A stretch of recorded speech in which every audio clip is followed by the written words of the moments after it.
Oi, Vivi. Olá. Estamos esperando a Lisiane chegar. Chegou, acho. Oi, Fabiana, Ruane.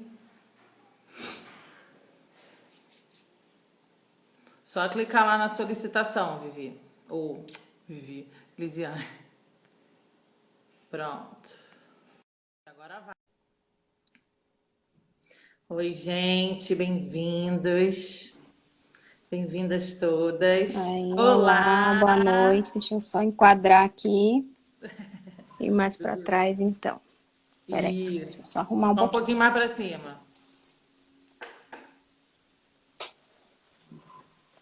Aí, vem mais para trás.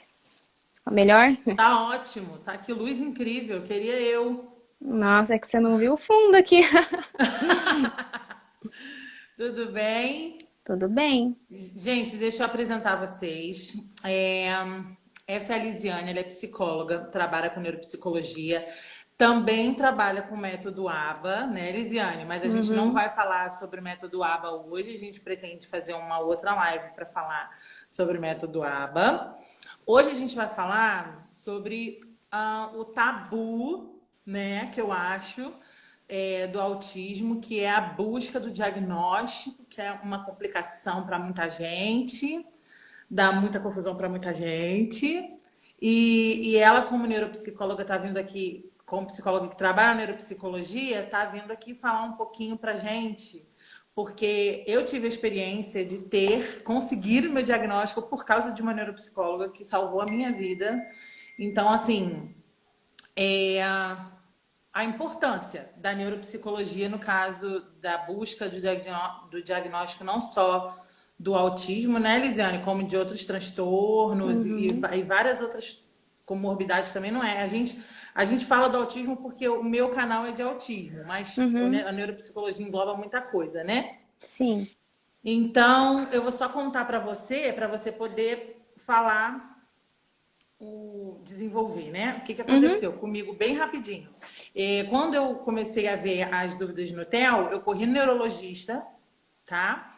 E ele falou que o Theo não tinha nada, tá bom? Porque o Theo, ele socializava, conversava, ia pro colo, né? Aquela coisa toda.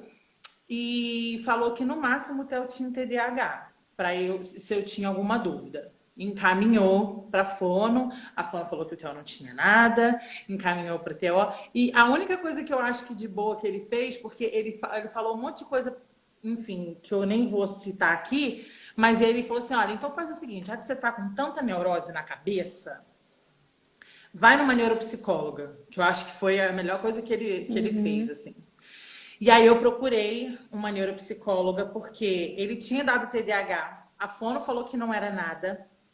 E a psicóloga que eu tinha ido, que não era neuropsicóloga, só tinha visto o Theo por 5 minutos, porque ela tinha encaixado ele. Ela tinha falado que ele poderia estar passando por uma fase de atraso, mas que não se encaixava em nenhum dos transtornos. Ela não via Uhum. nenhum dos transtornos.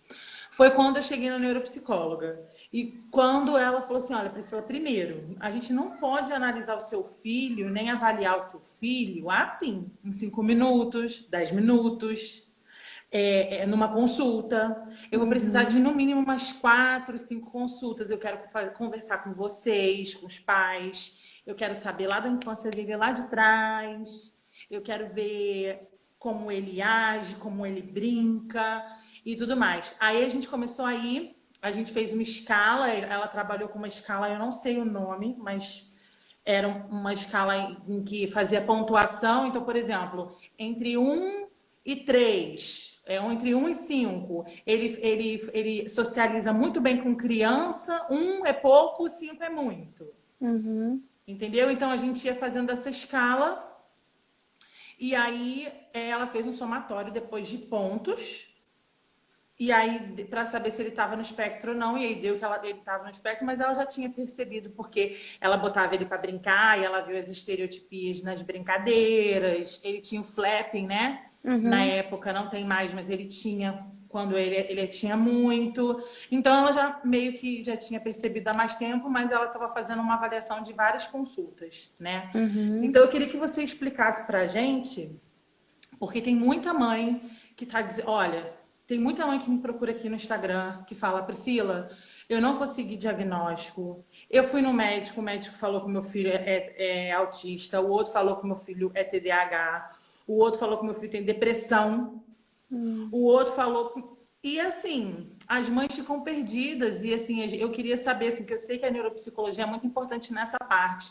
Então, eu queria que você explicasse um pouquinho pra gente como que é o seu trabalho como neuropsicólogo e como que vocês podem fazer ajudar nesse laudo, nesse diagnóstico do autismo. Uhum, tá, legal. Bom, então me apresentar rapidinho. Meu nome é Elisiane, eu sou psicóloga, sou pós-graduanda em neuropsicologia. Já atuo com neuropsicologia há 3 anos e vai fazer quase um ano que eu atuo como psicóloga ABA também. O que que um neuropsicólogo faz? Eu acho que muita gente tem dúvida, né? Primeiro, muita gente não conhece o que é um neuropsicólogo e muita Uhum. gente tem dúvida do que o neuropsicólogo faz. Então, assim, bem resumidamente, para a gente não estender, né, aqui nessa live, o neuropsicólogo, vai avaliar as funções cognitivas da criança, vai avaliar a inteligência também por meio de instrumentos, testes, escalas, e como que estão as funções cognitivas, atenção, memória, planejamento, funções executivas. Então, Uhum. é muito amplo. A gente não consegue fazer em apenas uma sessão, jamais. Então, vou explicar mais ou menos como que funciona. Primeiro, o primeiro encontro é sempre com a mãe, né? Com os pais, com o cuidador, porque tem a questão da anamnese. A gente faz uma Não. anamnese, as perguntas vão desde a gestação, desde os hábitos da mãe antes da gestação, porque tudo isso é importante quando se trata de algum transtorno do neurodesenvolvimento. Então, depois de feita essa anamnese, geralmente um encontro basta, mas às vezes precisa de mais de um encontro só para anamnese. No Uhum. segundo encontro, a gente faz o encontro de vínculo, né? Porque a criança precisa conhecer a gente também precisa conhecer a criança, até para a criança não chegar lá e já ser testada, submetida a testes e escalas de início. Então, ela tem que confiar na pessoa que está na frente dela. Sim, claro. Então, o primeiro encontro a gente só vai brincar. É só isso que a gente faz, assim, Uhum. para conseguir vincular. E sim, se a criança, no caso, chega para mim quando é maior, geralmente encaminhada pela escola, eu explico para ela o que que a gente está fazendo. Aham. No caso dos menores é mais difícil, né? Então a gente mais brinca mesmo. Eu acho que é bem importante falar que a avaliação neuropsicológica, ela não é fechada. Não dá para eu falar Uhum. assim, chegou uma criança para mim, eu vou fazer esse teste e isso é engessado. Não, vai depender muito da idade da criança. No caso de crianças, né, com algum transtorno, se ela é verbal ou não. Isso tudo muda Uhum. o tipo de teste que eu vou usar. Porque Entendi. senão a criança não consegue responder aquele teste, o teste é invalidado, não faz sentido. Outro Uhum. ponto que eu acho muito importante de falar também é quando a criança faz um teste de inteligência, a gente compara os outros testes feitos em relação a esse. Então, logicamente que tem padrões para a gente comparar se a criança está na média, acima da média, abaixo da média, mas a gente sempre compara muito com a própria criança. Então, se a Claro. criança aparece que ela tem um QI médio e as outras habilidades são todas inferiores, então aí a gente tem que se preocupar, porque ela daria conta de ter pelo menos essas habilidades na média igual o QI dela. Então, isso vai mudar Uhum. muito de criança para criança, né? Ah, A questão entendi. do diagnóstico, quando tem uma suspeita de autismo, também é feita a escala, né? Essa que você comentou, não tenho certeza, mas talvez pode ser a CARS, que ela é a mais utilizada aqui, né? Até porque ela tem uma padronização brasileira. A gente tem outras escalas, mas que não tem uma validação aqui, então fica difícil a gente usar, Uhum. que é uma escala de perguntas para os pais, né? Isso aí, foi isso que aconteceu comigo. Uhum, E então é aí mais ela, de. na verdade, assim, o resto da avaliação do Theo foi feita desse jeito que você falou, como ele era pequenininho, não verbal, né? Uhum. Ele assim, ele não falava na época, ele só falava blá, blá, blá, blá, blá, ninguém entendia o que ele estava Linguagem falando. própria. Era uma linguagem dele assim, na cabeça dele ele estava falando, tá? Ele olhava Uhum. para mim e falava blá, blá, blá, e eu tinha que entender. E aí o que que acontece? Aí quando ela fez essa escala, foi só com a gente. Era um bolinho, mas assim, tudo entre entre uma escala assim, entre 1 e 5, digamos assim, e a gente tinha que falar desde a época que ele começou a rolar. Nossa, perguntas que nem se falou, muito antigas, até hoje, passando por seletividade alimentar, passando por mamar, se ele mamou no peito, se ele teve estímulo, porque, por exemplo, eu não tive leite, então poderia ser um atraso na fala por causa disso. Uhum. Mas aí ela falou assim, mas não é só isso, entendeu, Priscila? É um conjunto de coisas, então, que precisa ser analisado. Então, porque teve muita gente que falou para mim que uma frase que eu escutava muito era assim, ó, ele é muito pequeno, tem que dar o tempo dele, cada criança tem seu tempo. Eu sempre escutava essas três. Só que as pessoas, a gente como mãe, quando a gente começa a dar desculpa demais para os outros, a dar explicação demais para os outros, é porque tem alguma coisa aí que a gente precisa ver. E eu ficava dando explicação demais. Ah, não, ele não fala por isso. Ah, ele fica fazendo isso porque ele tá nervoso. Ah, Uhum. então eu tinha que ficar, sabe, Uhum. dando muita explicação. Então eu falei assim, não, tem alguma coisa errada, porque se foi só atraso na fala, falaram que ele poderia ter problema auditivo, só que ele fez teste Uhum. da orelhinha e tudo mais. E aí começavam a me dar muitas saídas para tirar do autismo Uhum. de qualquer jeito. Não, pode ser problema nisso, pode ser problema naquilo. Só que assim, eu acho que cada criança tem seu tempo, eu concordo, mas eu acho que tem um limite aí de tempo, né? Eu posso estar errada. Mas mesmo cada criança tendo seu tempo, acho que uma criança de 5 anos que ainda não fala, mesmo cada criança tendo seu tempo, é uma coisa que a Uhum. gente precisa ver, Sim. né? Então, assim, meu Uhum. filho ia fazer 3 anos e não falava tudo embolado, eu não falava nem, tipo assim, um elefante. Uhum. Então, assim, eu acho que era uma coisa que precisava ver e tudo mais. E aí foi quando eu Uhum. procurei. Mas o que você falou tá bem dentro. Essa escala que você falou, que eu quero te perguntar, te fazer essa pergunta. Essa escala que você falou, depois que faz, vocês encaminham como se fosse uma avaliação e o neurologista dá o diagnóstico, ou o psiquiatra, enfim. Mas vocês mesmo não podem dar o diagnóstico, ou pode? Não, o psicólogo ou o neuropsicólogo não diagnostica, não dá CID, tá? Então, Tá. isso quem vai fornecer é geralmente o neurologista, né? O neuropediatra. Então, Uhum. deixa eu só seguir uma ordem aqui para eu não me perder. Já chego lá no laudo. Ah, Então, tá. assim, dentro dos testes, das avaliações, das escalas, sempre tem também a questão da observação, tá? Então, Uhum. junto com isso, a gente sempre vai brincar com a criança, ver se ela interage ou não, para poder colocar isso no laudo, para a gente conseguir relatar essas informações para o neurologista. Né? A gente sabe quanto é difícil fazer várias sessões com o neuro. Às vezes o neuro não consegue ter um tempo de qualidade para observar a criança.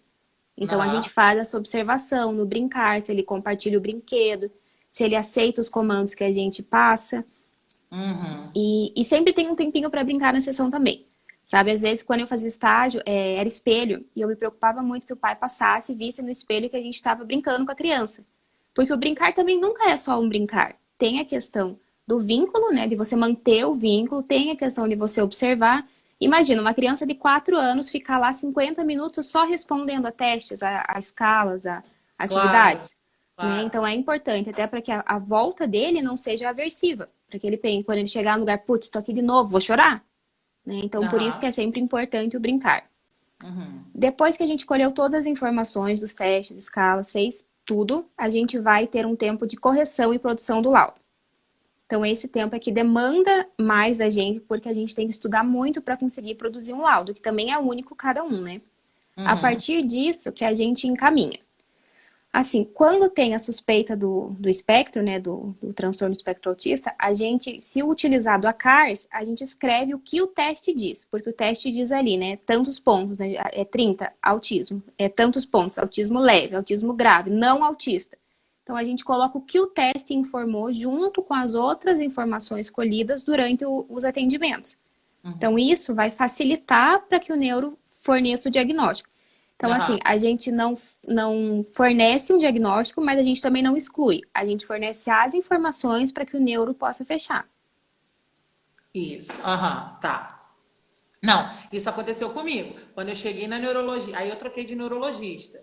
Porque assim, não vou entrar em detalhes, mas é porque ele foi de uma forma com que realmente eu não gostei, entendeu? Uhum, E aí eu troquei de neurologista. Quando eu cheguei na outra neurologista, eu já cheguei com essa avaliação aí que você falou. Ela escreveu uma avaliação, além dela ter escrito a escala, ela também escreveu as observações todas dela, o que foi observado, né, no TEL. E aí, tanto que todo mundo fala, Priscila, é impossível você ter conseguido o CID na primeira consulta. Todo mundo fala isso pra mim. Impossível, impossível. Eu falei, não, não foi impossível. Sabe por quê? Porque quando eu cheguei na primeira consulta com a nova neurologista, eu já cheguei com avaliação neuropsicológica. E por isso que ela me deu o CID. Porque ela leu tudo, a neuropsicóloga especificou tudo direitinho. Então ela falou, como é que eu vou chegar para você e falar que seu filho não é? Se eu não fiquei 8 sessões com seu filho, vendo seu filho fazer tudo. Então, assim, foi muito importante. Eu não sabia o quão importante essa avaliação neuropsicológica era até isso acontecer. E aí todo mundo que chega para mim e pergunta, eu não consigo CID. Tem gente que fica, Lisiane, tem gente que fica 4, 5 anos sem CID. E aí eu falo assim, mas você procurou? Não, nunca procurei. Sempre fui no neurologista, direto no psiquiatra. Então eu sempre dou essa... Eu sempre falo, gente, aconteceu isso comigo. E foi assim, foi muito incrível, porque o trabalho que vocês têm é muito demorado. Por quê? Porque vocês avaliam cada coisinha muito pequenininha. Que às vezes a gente tenta explicar para os médicos e os médicos não dão muita... Como é que eu posso dizer? Não é que assim, não é que eles não acreditem, mas eles precisam de uma comprovação, sei lá, não sei. Mas assim, eles não escutam muito, vou ser sincera. Por isso que eu acho que tem muitas mães aí que estão na luta de diagnóstico anos, anos e anos e não conseguem, né? Sim, e agora pensando na produção do laudo, quando é feita essa devolutiva para os pais também, se a criança ela já tem uma idade que a gente consiga avaliar as funções cognitivas, né, a gente já conseguiu fazer testes para atenção, memória, planejamento, a gente pode até encaminhar para que ela faça uma reabilitação dessas funções em si. Então, por exemplo, isso seria diferente de uma psicoterapia ABA. Né? A gente encaminharia para uma reabilitação neuropsicológica, que daí, no caso, seriam treinos, exercícios para que ela, digamos que a criança teve um déficit na questão atencional. Então, o treino seria focado na questão atencional. E também, se for muito pequena, a gente pede uma reavaliação. Isso é bem comum. Tá? Então, dentro de um ano ou dentro de 6 meses, que seja feita uma reavaliação, até para que a criança atinja a idade para fazer os outros testes. Eu tenho essa pergunta também. Sabe por quê? Porque foi alguém que me falou isso. Que, por exemplo, meu filho ele foi leve, né? Aí falaram que ele podia sair do espectro ou entrar mais um pouquinho dentro do espectro. Dependendo da situação, ele podia oscilar lá dentro. Então, eu não estava entendendo muito bem o que seria sair do espectro, porque todo mundo fala que autista nasce autista, morre autista. Eu não conseguia entender isso. Se você puder também me esclarecer isso. E se você puder me esclarecer também, sabe uma outra dúvida? Por exemplo, isso eu entendi um pouco de oscilar dentro do espectro, porque agora na quarentena ele está tendo coisas que ele não tinha.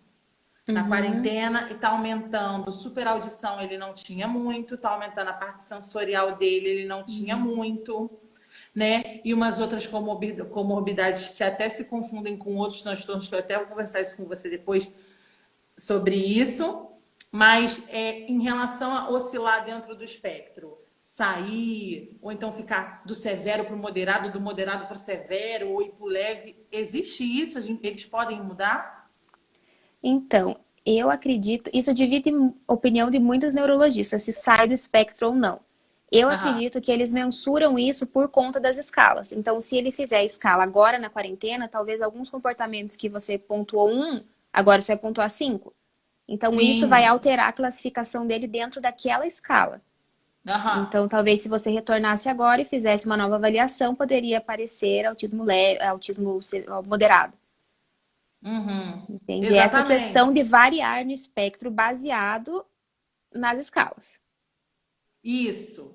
Eu acho que é mais nisso, então, assim, que eles querem falar. Na escala, entendi. Isso, ou por exemplo, daí não atingiu... Escala...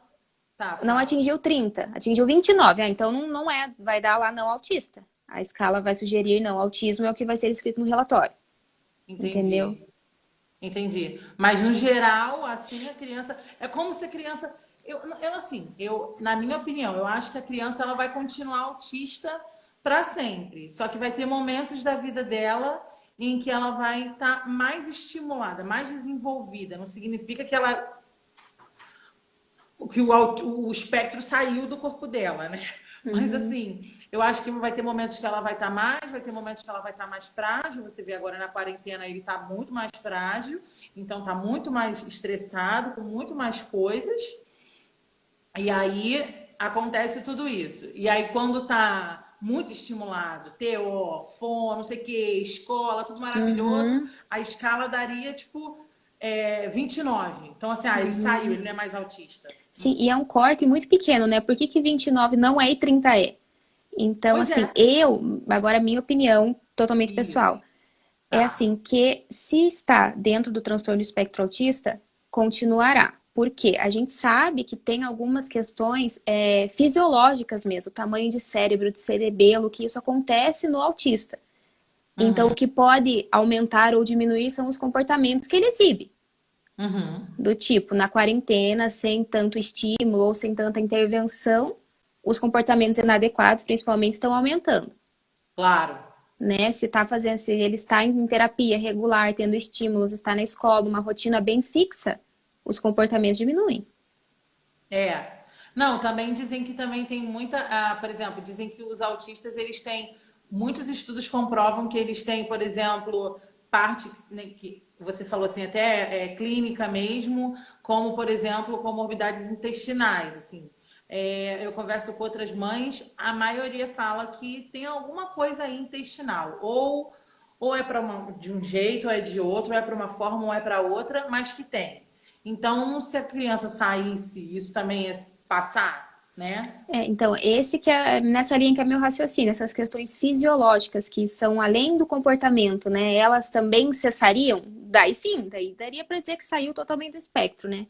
É isso mesmo. E aí, se acontecer, por exemplo, a criança saiu do espectro, né? A criança desenvolveu completamente, e daqui a 5 anos acontece um trauma na vida dessa criança, ou acontece alguma coisa com ela, e ela começa a apresentar alguma estereotipia, ou então algum superestímulo, alguma coisa de novo. Então, como é que ela saiu? Ela não saiu, ela Uhum, ficou, eu acho que ela ficou tão desenvolvida, tão bem, ela tá bem. uhum. Ela acho que ela tá bem, né? Tipo assim, ela não tá. Mas eu gostei muito da sua opinião particular e eu concordo com a sua opinião também.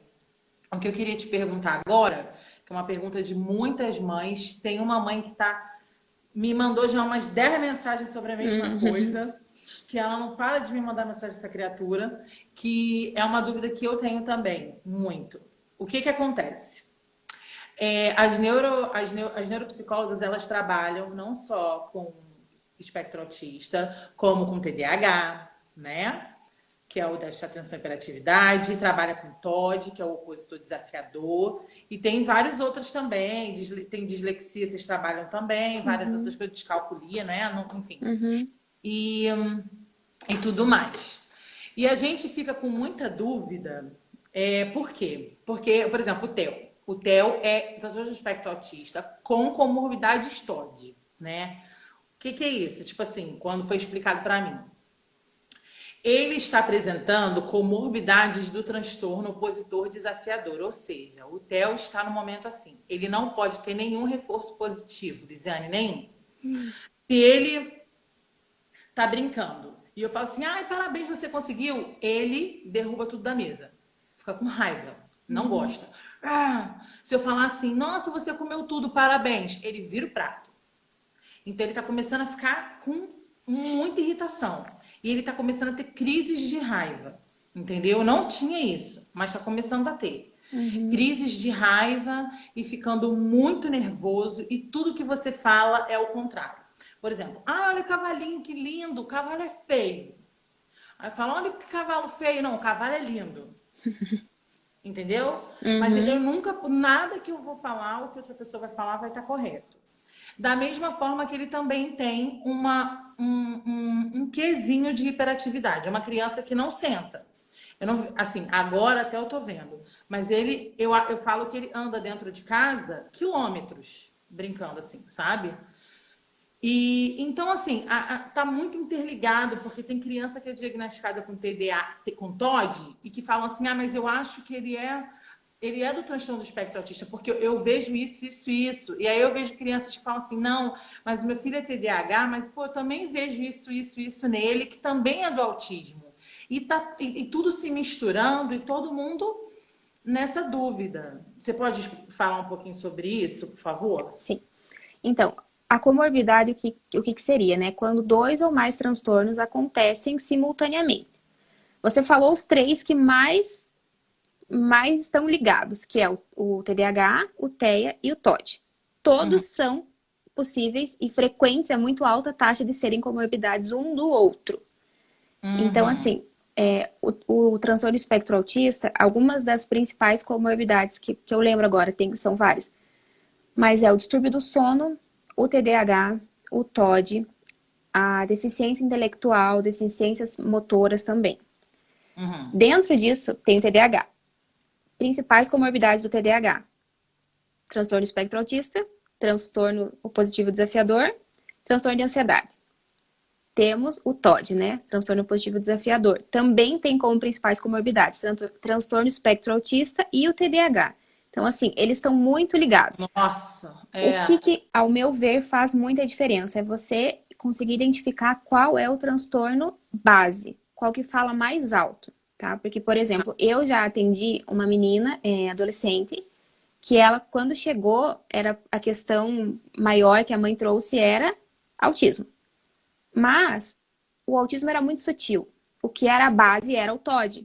Então, se a minha orientação com ela é a respeito do autismo, eu vou lidar de uma forma que é totalmente diferente se eu for lidar com o TOD, sabe? Então, isso que eu acho que é o principal, você entender qual é o transtorno de base. Agora, de novo, quem diagnostica esses três é o neurologista, porque daí sim eles vão partir de o DSM, né? O DSM tem as características para você conseguir colocar ou não, juntamente com a avaliação neuropsicológica, que ali, se chegar, por exemplo, para mim, uma suspeita de TOD, eu vou focar se a criança contraria regras, se ela é agressiva, tanto verbalmente quanto fisicamente, se ela tem questões de querer sempre estar no poder. Então, eu vou levar a avaliação para um lado. Se vem uma questão de TDAH, a gente procura avaliar mais a questão de atenção, mas não que isso se exclua das outras avaliações. Então, como a gente sabe que essas três estão sempre ligadas, chegou uma criança com diagnóstico já de autismo, a gente vai perceber se tem traço de TDAH, se tem traços de TOD, e isso também vai no laudo. Mas aí quem fecha o diagnóstico e até quem pode dizer qual é o transtorno de base, também é o neuro. Entendi. Ah, então tem o transtorno de base. Então, por exemplo, a criança TOD. A criança é opositor desafiador. Ela é Uhum, TOD. Mas uhum. ela pode apresentar comorbidades do espectro autista sem ser autista. Ela é TOD, mas ela tem comorbidades, por exemplo. Ela é TOD, tem o transtorno positivo desafiador, mas ela também está no transtorno espectro autista, também está no espectro. Ela Entendi. teria os dois CIDs, se for para falar em CID. Ela teria os dois, ou três, ou mais. Entendi. Então tem criança, porque assim, eu sei que tem muita criança do espectro autista que também é TDAH. Isso tem Uhum, muita, muita. E eu não escutava falar muito sobre TOD. Ainda não, eu não uhum. tinha conhecimento sobre isso. Até que eu conheci um menininho que ele era TOD, né? O Lucas. E aí o que que aconteceu? Ele era muito assim, ele tinha crises de raiva. Crises de raiva é incluído no TOD, não é isso ou não? Também? Uhum, Ele gritava, fazia assim, dava uns gritos e uhum, tudo mais. Ele é da escolinha do meu filho. E ele, do nada, se era contrariado, ele ia pra cima às vezes, assim, do nada. Ele ia pra uhum, cima, começava a querer bater na criança, mas era por besteira. Não, não era assim uma coisa séria. Era um uhum. brinquedo, era uma outra coisa. Aí, quando a professora de inclusão veio conversar com a gente, ela falou que ele era TOD. Aí foi quando eu conheci. Uhum, E aí, quando o Theo começou a apresentar, eu fui falar com a neuropsicóloga dele. Aí eu falei para ela, falei, olha, ele tá começando a fazer isso. Assim, não, ele não avança, ele não bate, mas ele tá ficando assim.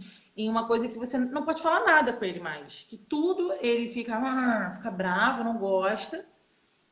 E aí eu falei, isso tá se misturando muito. Então hoje, por exemplo, se eu fosse, agora não na pandemia, a gente não vai. Mas, por exemplo, se eu for voltar hoje na neuropsicóloga e ela for fazer uma reavaliação nele, então ela vai dizer que ele é TEA e TOD no momento. Isso, ela pode sugerir, né? Porque ela não vai te dar um diagnóstico. Porque, assim, Aham. para o termo comorbidade, ele é bem isso. Os transtornos, dois ou mais, precisam estar, os dois aparecerem juntos. Uhum. Então, se tiver um, o outro pode ser comorbidade, mas não é toda criança TDAH que vai ter TOD, Uhum. mas algumas podem ter. Não Entendi. sei se ficou claro. Não, eu entendi. Em algum momento da vida pode aparecer, como também pode desaparecer. E não ser mais nem TDAH, nem. Por exemplo, o meu filho é do espectro autista, que é a base. E ele Uhum, pode apresentar TOD agora, mas pode não apresentar no futuro. Então pode ser um transtorno sensorial, ele estiver muito irritado, ou sei lá, né? uhum. E aí pode sair do TOD e ficar só no TEA, na frente. Lá Quantos na frente. aninhos seu filho tem mesmo? 3. 3. Uhum. É comum, a partir mais ou menos dos 4, 5 anos, o diagnóstico do TOD. Mas pode aparecer um pouquinho antes. Na infância, ainda mais se for menino. Depois, na adolescência, a equivalência fica igual para menino e menina. Mas para menino pode aparecer ali pelos 3 anos já. E assim, Ah. geralmente, o que eu ouço falar, o que eu estudo, é que é bem isso. O TOD ele aparece primeiro em casa. Ele não aparece primeiro na escola, primeiro no parque, ele aparece primeiro em casa, esses primeiros sintomas, né? Então é bem essa questão da contradição, de não aguentar esperar, não aguenta ficar numa fila. Por exemplo, você está acompanhando, né, em tempos de não pandemia no mercado, não aguenta ficar naquela fila. Se tiver uma comorbidade de TDAH, nossa, muito mais difícil, porque uma criança, ainda mais se for TDAH do tipo hiperativo, Uhum. TOD não vai ficar ali meia hora parado, Uhum. sabe? Então, E por quando a isso. criança é muito brava? Assim, eu tenho uma amiga que fala assim: Nossa, Priscila, meu filho é muito bravo. Ele é do espectro autista, mas ele é Uhum. muito bravo. Mas ele é muito, muito bravo, muito bravo, muito bravo, muito bravo. Isso é TOD junto no espectro autista ou isso pode ser uma característica também do espectro autista? Então, teria que ser observado mais a fundo, porque a questão dele ser bravo, ele vai continuar bravo se ela mostrar pra ele, se ela entregar pra ele uma coisa que ele quer muito. Digamos que ele queira muito assistir TV. E ela não tá deixando, é por isso que ele tá bravo.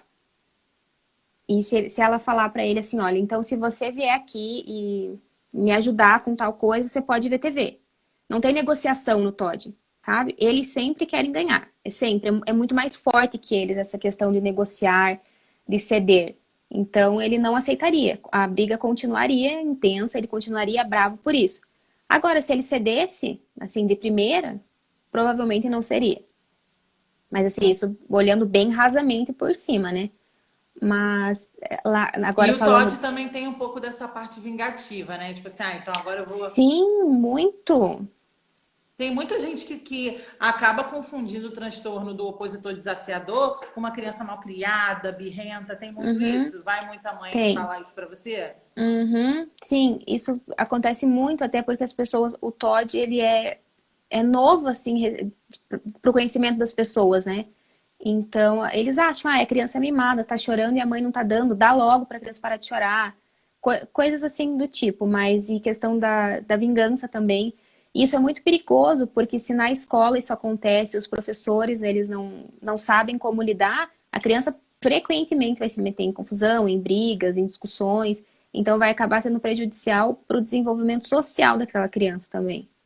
É, eu entendi. E na escola, assim, por exemplo, o meu filho. Meu filho, ele sempre sonhou ir para a escola. Sempre.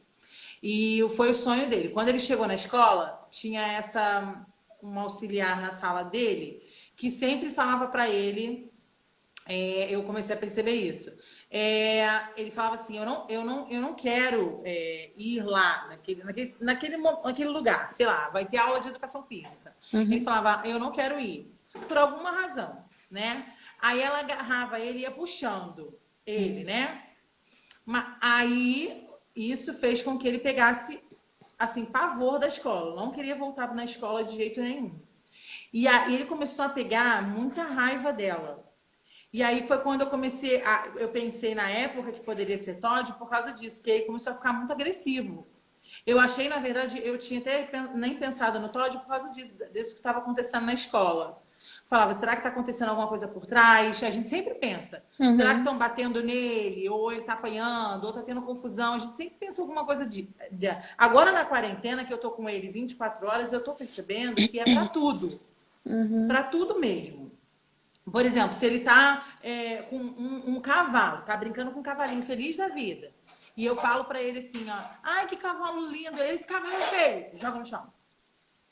E se eu tento convencer ele que o cavalo é bonito, ele não quer, ele quer bater discussão, bate o pé, bota a mão na cintura, sai, volta, que ele ainda não fala direito, então ele age assim, né? Fica fazendo isso. Então eu tenho muito essa curiosidade. Eu tenho uma amiga que o filho dela também é espectro autista, ela pediu até para perguntar também. Falou que o filho dela, ele é muito nervoso, ele grita o dia inteiro. Grita, grita, grita, grita, porque ele também é não verbal. Então ele grita e ela tem essa dúvida. Esses gritos dele pode estar ligado a alguma comorbidade TDAH ou isso também é do TEA, porque ele está gritando muito, ela tá, coitada, super nervosa já com Uhum. esses gritos. Então, agora eu vou ter que puxar um pouquinho pro lado do ABA, né? Teria que entender qual que é a função desse grito, né? Se ele está tentando se comunicar porque ele não é verbal, se ele tem algum tipo de comunicação alternativa, né? Sinais, apontar, Ah, mas não figuras. é raiva. Ele pode estar querendo se comunicar com esses gritos. Pode ser um tipo de comunicação, um tipo dele conseguir chamar a atenção também, porque se ele grita, independente dele estar bravo ou não, a mãe vai olhar correndo, né? Porque a criança está gritando. Então, Claro, entender qual que é a função desse grito. Né? Se entendi. fosse uma criança que eu atendo dentro do ABA, eu pediria para que fizesse uma tabelinha daquela ABC. Você conhece? Não, Que seria assim, é o comportamento que aconteceu antes do inadequado, né? O comportamento do que ele estava grito. fazendo antes, o grito em si, e o que aconteceu depois. Para a gente entender o que ele estava fazendo, o que aconteceu e o que ele ganhou ou o que ele não ganhou. A situação que aconteceu depois. Para daí poder analisar, tentar entender um Se pouco é qual é a função. pode ser birra também, ou não? Essa é a minha dúvida. Essas crianças aqui, tem muita gente que fala assim: ah, já que meu filho é do espectro autista, então tudo tem que entender. Ah, tem que entender porque é autista. Autista não faz birra, autista faz, não faz? Faz Birra. também. Uhum, manha. Uhum, É, finge porque que chora, assim. para ganhar alguma Uhum, coisa. Porque quando eu cheguei na escola do meu filho, a professora de inclusão, acho que ela nem tá mais lá, ela se dizia de inclusão, foi na primeira escola, falou para ele o seguinte: falou que ele não era autista, porque ele simplesmente era sonso.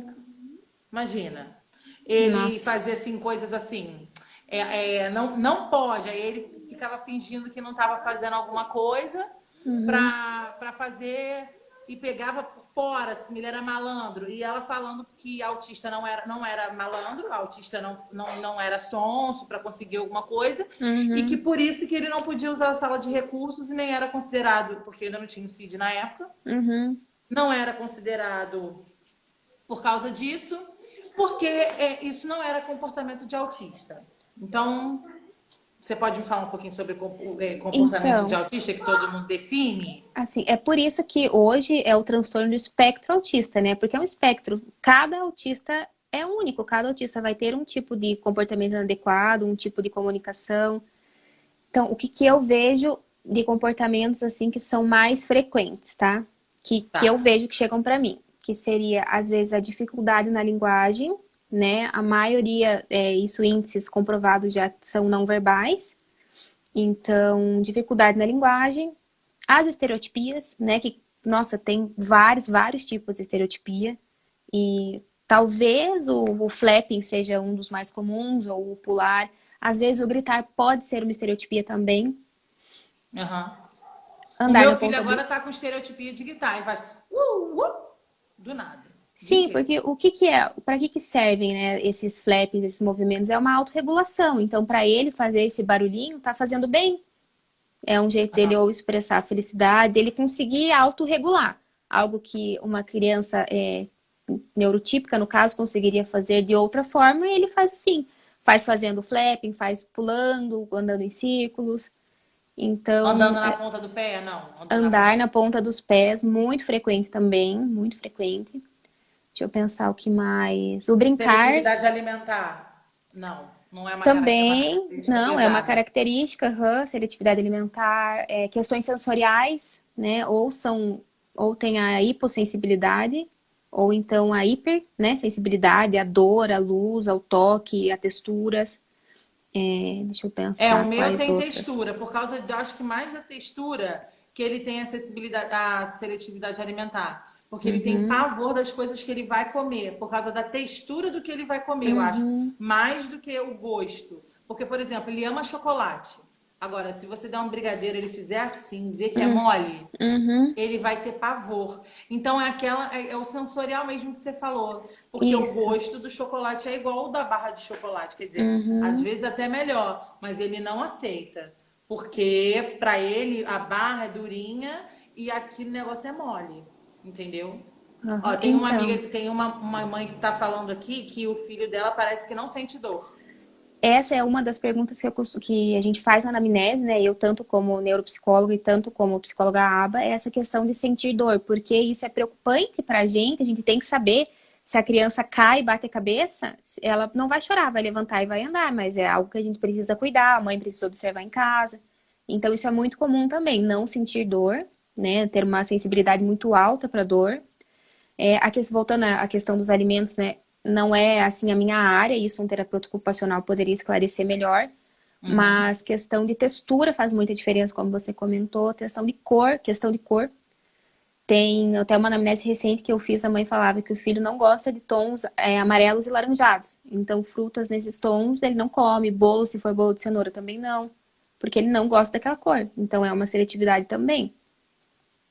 Então, meu filho só come coisa bege e branca. Assim, nem branca. Tem que ser tudo cor de nugget. Batata frita, Uhum, nugget, uhum. aipim frito. Tudo assim Mais claro. Meu neutro, filho assim, né?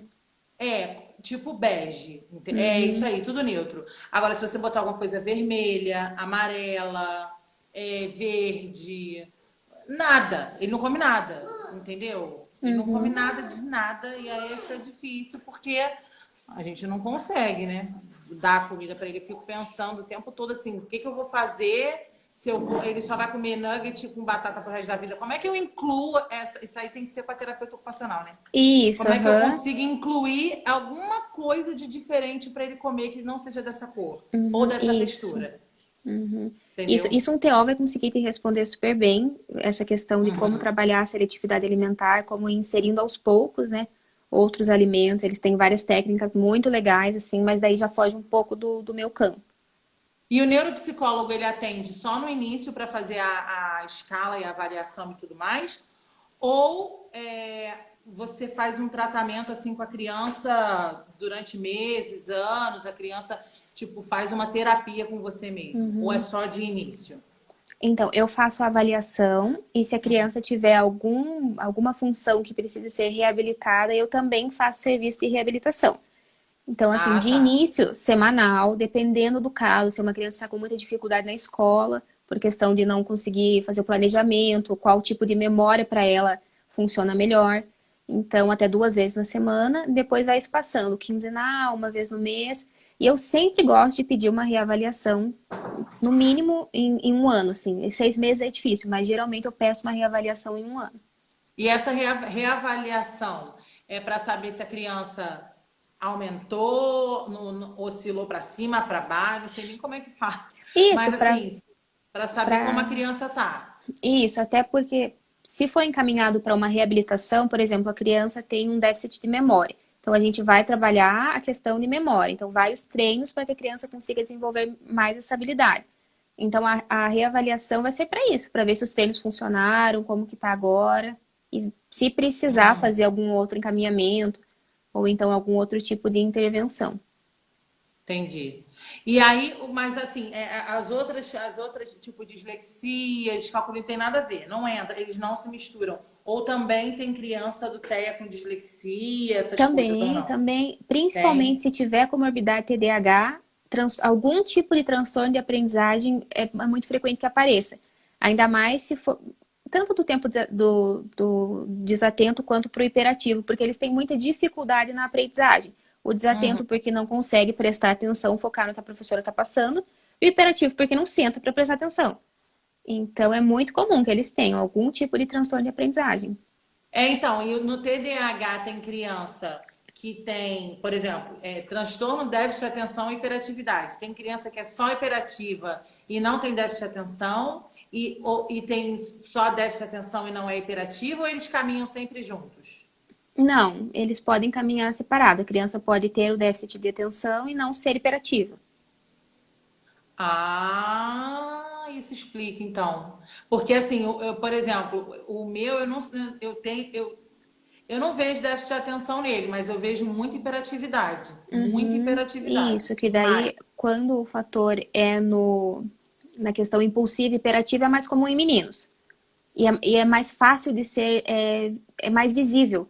Porque o imperativo você vê. Agora, o desatento, às vezes a criança está sentada, está olhando para o quadro, mas não está prestando atenção. Então, a professora imagina que ele está prestando. Então, é mais fácil ver o aluno que está correndo em volta da carteira, o hiperativo, do que o desatento. Entendi. Então, por isso que às vezes Tem uma o... mãe falando aqui, ó, o meu é desatento, mas não é hiperativo. Uhum, isso. Ou seja, ele é o contrário, né? Uhum, Ele tem déficit de atenção, mas não tem hiperatividade. uhum, que até é mais difícil, como eu falei, de diagnosticar. Porque às vezes não... E menina, porque assim, a gente vê que é bem nítido que esses transtornos são muito mais latentes e tem muito mais quantidade de autista menino do Uhum, que menina. Por sim. que isso acontece? Não tem um Então, motivo. não sei responder o porquê. Eu sei que a prevalência agora é recente, né? Esse ano a prevalência de crianças autistas pelo estudo feito nos Estados Unidos é de 1 para 54. Então, a cada 54 crianças, pelo estudo que eles fizeram fora, né? Uma Aham. criança está no espectro e a cada 4 meninos, para cada 4 meninos, uma menina. Então, a prevalência é muito maior em meninos. Na questão do TDAH, o que eu consigo diferenciar é isso, assim, nas meninas costuma aparecer mais a desatenção e nos meninos a hiperatividade e impulsividade. E no Aham. TOD, quando criança, Hum. mais frequente em meninos, mas quando vai para adolescência já é igual, menino e menino. Iguala, né? E tem muita menina. Eu tava vendo uma autista menina, mulher, né? Que ela já é Uhum, mulher, que ela fala que as meninas acabam se adaptando muito a seguir o mesmo padrão daquela sociedade, acaba que elas têm diagnóstico muito tardio às vezes, porque elas acabam assim. é, Ah, peraí, tá todo mundo fazendo isso, eu vou fazer também. Aí eu tenho que fazer isso. Ah, tá todo mundo sorrindo, uhum, eu vou sorrir também. E elas acabam entrando quando elas não são moderadas, severas, quando elas são uhum, leves, elas conseguem ir passando, raspando e tem diagnóstico. Essa que estava contando essa história, ela foi diagnosticada com 15, mas só soube com 22, eu acho. nossa, uhum, Porque não foi passado para ela. Então, assim, ela sempre soube que ela tinha ecolalia, que ela tinha uhum, umas estereotipias com a mão, mas era tipo assim, com a unha, umas coisas poucas, uhum, mas que ela achou que era um tique, ela falava assim que era aham, um toque de organização, e passou despercebido, né? Isso uhum. é normal também, né? Assim, para quando é muito Sim, leve, não ter uhum. diagnóstico, os pais irem levando. Sim, uhum, muito, muito comum mesmo. E assim, não é porque é leve que não precise de uma intervenção. Talvez não precise de uma correção de algum comportamento, não tenha tanta estereotipia que prejudique ela em alguma área da vida, mas pode ser que na questão social, que é uma habilidade que os autistas têm muita dificuldade, ela pudesse ter uma intervenção. Então, às vezes, ensinar como fazer, como iniciar uma conversa. Isso até a gente faz, né, dentro da terapia ABA, ensinar que quando uma pessoa pergunta, sei lá, o que você gosta de comer, você responde e você pergunta o que a pessoa gosta também. Então, são essas habilidades básicas de uma socialização, de uma conversa que ela poderia ter sido ensinada, né? E não ir só pela cópia. Não, exatamente. Por exemplo, o meu filho é leve, mas ele não tem esse tipo de conversa. Ele não tem esse tipo de socialização. Se eu chegar para ele e perguntar assim, o que você gosta de comer? Ele, ai, chocolate. Aí depois ele, pronto, já tá falando do Hulk. Acabou, Uhum, acabou a conversa ali. Ele não mantém uma conversação. Então, eu falo mesmo que subestimam muito o autista leve, né? Tipo, mas quantas vezes eu já fui falar para as pessoas assim, mas ele é autista, mas ele é muito leve, não dá nem para perceber. E as pessoas subestimam muito. Ai, Uhum, mas, mas vai passar, já já, e fica nessa. Eu acho que isso é falta de conhecimento, claro, da pessoa que uhum, está falando isso, mas que eu acho que eu nunca vou também comparar o trabalho que eu tenho com meu filho com uma mãe que tem um autista severo, uhum, não verbal e tudo mais, que eu sei que é muito mais complicado. uhum. Mas assim, é, o meu filho ele precisa muito de intervenção em muitas coisas, é muito visível. E eu vejo que em momentos ele precisa ainda mais. Por exemplo, ele não tem força nenhuma na mão. Se eu chegar para ele e falar para ele apertar uma bisnaga de pasta de dente, ele não consegue, não sai. Ele Uhum. não tem força. Então, assim, é leve, mas tá errado, né? Ele não consegue pegar uma caneta, por exemplo, para sair alguma coisa no papel, tem que ser canetinha de ponta grossa, porque giz de cera Uhum. ele passa, fica branco. Ele não tem força para usar giz de cera. Então, Uhum. essas coisas eu acho que subestimam muito, né? Sim, eu acho muito bacana esse movimento que tem agora. Eu vejo que até você compartilha, né, sobre o autismo leve. Então, tem outras pessoas que eu sigo também. E é bem isso, é cada pessoa sabe da dificuldade. A gente que trabalha com autistas com diagnóstico leve também vê cada treino, vários planos de ensino que eles têm que cumprir. E não é simples, não é fácil. Não. E para finalizar, faltam 9 minutos para a live cair, né? Então a gente já. Eu vou tirar uma outra dúvida de uma outra mãe que me mandou aqui, que ela perguntou o seguinte: ó, eu conheço muitas mães que, na verdade, assim, o que ela quis dizer, vou resumir que o texto está Uhum, muito grande. tá. Mas ela quis dizer o seguinte, que ela já viu crianças na rua que é muito nítido, por exemplo, um amiguinho e tudo mais, que é muito nítido, que tem algum transtorno, ou no espectro autista, ou, por exemplo, tem um amiguinho da escola do Theo que ele só usa boné, né? Vou falar de mim então, que é para não, Uhum, para coisa. Ele só usa boné. E ele tem muita estereotipia e manias assim. Ele não tira o boné pra nada, nem pra dormir. E ele, você vê que ele fica mexendo com a mão, ele faz o balanço pra trás e pra frente de uhum, leve, mas você uhum, vê. E como tem mães que eu vejo, tanto na pracinha, às vezes eu chego perto achando que a mãe já até sabe, né? uhum, Ai, oi, tudo bem? Tipo, vou conversar, né, filho? uhum, Mãe atípica com mãe atípica, e a mãe uhum, fala assim: isso aí é da idade. Daqui a pouco melhora, meu uhum. filho é pequeno. Eu pergunto, né? Seu filho não fala ainda não? Mas isso aí é da idade. Você, como neuropsicóloga, recebe muita mãe que quando você dá você fala, né? Olha, seu filho está no espectro, não aceita, Uhum. ou sabe, não quer. Enfim, Sim, você entendeu a uhum. pergunta? Aham, sim, bastante. É bem frequente, principalmente a mãe procurar uma avaliação, duas avaliações, três avaliações, troca o neuro uma, duas vezes, porque tá vindo sempre o que ela não quer ouvir. É. Então, né, ao meu ver, eu faço meu trabalho, avaliação, entrego. Se a mãe retorna, né, para fazer para devolutiva ou para tirar dúvida mesmo, às vezes entra algum contato por WhatsApp para alguma coisa, é legal. Mas se não retorna, eu sinto assim que eu fiz a minha parte, eu orientei. Mas essa negação da mãe é bem frequente, da família, né? Ou às vezes até a mãe aceita e o pai não. Então, Muito isso. mas Na minha família eu passei por isso também. eu vejo muito isso, assim, que é uma opinião, não, acho que não, vou procurar outra. E às vezes até falam pra gente, vou procurar uma outra opinião. Ah, tudo bem, né? Pode procurar. Mas isso é bem frequente mesmo. Na minha família eu tive negação. Assim, o que eu mais escuto é sempre que ele é muito pequeno. E Uhum, que ele pode até ter uma coisinha ou outra disso, daquilo, mas que é autista ele pode não ser, entendeu? E eu uhum, escuto muito isso. Então imagino que você deve escutar também. E uma outra coisa que eu queria que você desse um recado para as mães, que tem muita mãe que assiste aqui o meu canal, mas não tem diagnóstico fechado. E eu falo para procurar uma neuropsicóloga. Então, dá uhum, um recado da importância que você tem e a importância da pessoa ir lá procurar o uhum, neuropsicólogo logo, porque as pessoas estão deixando muito para depois. Eu acho que está ficando muito tarde. Tem gente que tem 2 anos que não. Eu falo para procurar um neuropsicólogo, mas não sabem nem onde tem uhum, e fica nessa, né? Para a gente encerrar, porque só faltam 5 minutinhos. uhum. Então, primeiro, não tenham medo do neuropsicólogo, tá? Eu acho que assim, a gente sempre vai estar ali para acolher, para responder, para criar vínculo com os pais também.